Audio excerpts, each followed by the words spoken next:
bodies, natural intelligence, built these bodies that are genius, that can inhale air that is being exhaled by the trees. Even And if the we forget, trees, the body's still going to do it. exactly, we don't even have to tell the body what to do. And the earth grows our food that our mouth knows how to chew and swallow into a digestive system that knows how to, via bacteria, that knows how to break down that food and feed us so that we have energy. I mean, we have all the ample evidence of the most incredible natural intelligence closer to us than our fingertips. But then the mind says, because of the way we were raised and the society in which we were raised, says, yeah, but you're separate from all of that. So you got to figure out your life, your career, your healing, your stuff. You got to figure out every solution to every problem that you have all by yourself. And it's bullshit. Like, if I cut my arm right here, over a couple of days, it'll bleed, it'll scab, the scab will fall off, and it'll heal. I don't have to tell it how to do that. And the same thing is true for our psychological life and our emotional life, our spiritual life.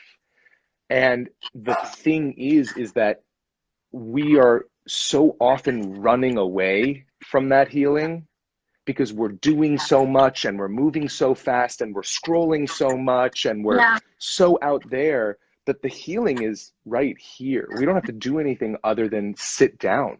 I think for me also, a lot of the reason why I'd run away from it for so long is because I'm a perfectionist. And I have this obsession with being good at something immediately and being, you know, an expert at something immediately. Yeah. And so I really have, in that regard, harmed myself sometimes because I don't allow myself to just be present in the process. You know what I'm saying? It's like I go into straight judgment mode and I'm like, okay, well, I'm a piece of shit because I did this, because I'm very logical. So I can, you know, assess what I've done in my life and I can assess how I've handled things and I can assess. I'm a great assessor. You know what I'm saying? But then Totally. it's like I have all these facts and then I feel overwhelmed by the fact that there are parts of me that I have to heal, right? And then, so healing became like a task for me. It became like, okay, I have to heal. So what do I do to heal? What constitutes healing, right? And then it became like a to-do list where I became very acquainted with my shadow, but then I identified with my shadow. I really identified with that person. And I was like, oh my God, I have all of these things that are shadow qualities about myself, right? And so that became my narrative. Like, I'm this, I'm that, I do this way, I do this that way. And if you think about even the language that I'm using, I'm this, I'm that, that's the same language we use for affirmations. Yeah. If we're trying to rewire our brain, right? So and words to me, I mean, in general, in the universe, sound and words are spells. You know what I'm saying? So abracadabra. Exactly. So when you're speaking things over yourself, that's your truth. If you're saying, I am this, that is what you become. That is what the universe has heard you and is like, okay, that's what she is. Like, that's what she identifies as, right? So then you're going to manifest in your reality more circumstances that bring up that shadow self, more circumstances that bring up that having to embody that person that you say that you are, right? So when you shift that, and that's what I feel like self-care and meditation and things like this have done for me, is when you shift that mentality. Affirmations have done this for me as well, and prayer really has done this for me a lot. Is like when you speak into existence what it is that you truly want, your real desires are, who you want to become, who you're trying to unveil underneath all the layers of shadow, because you're already there. You know, the person that you want to become is a person that already exists inside of you.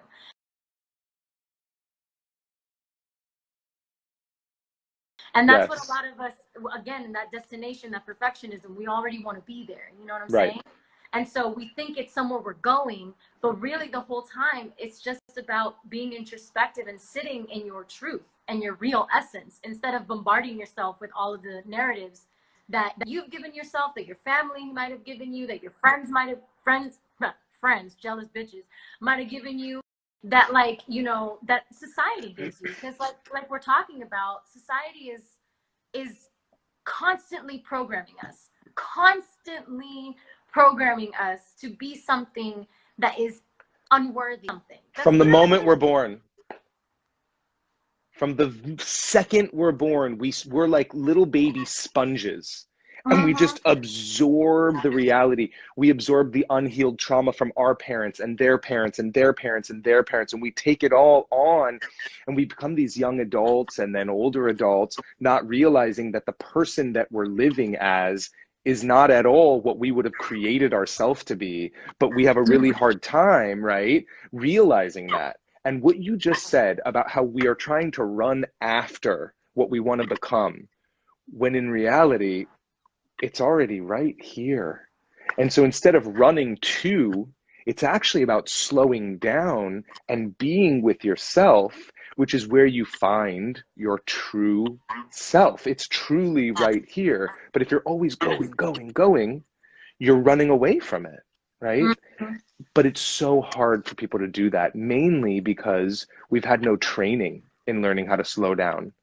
And everything around us is telling us the opposite. That's right. You know? There's a lot of money to be made. To look outside of ourselves for a solution. Go buy this, go do this, buy this purse, buy this shirt, because it's going to make you happy.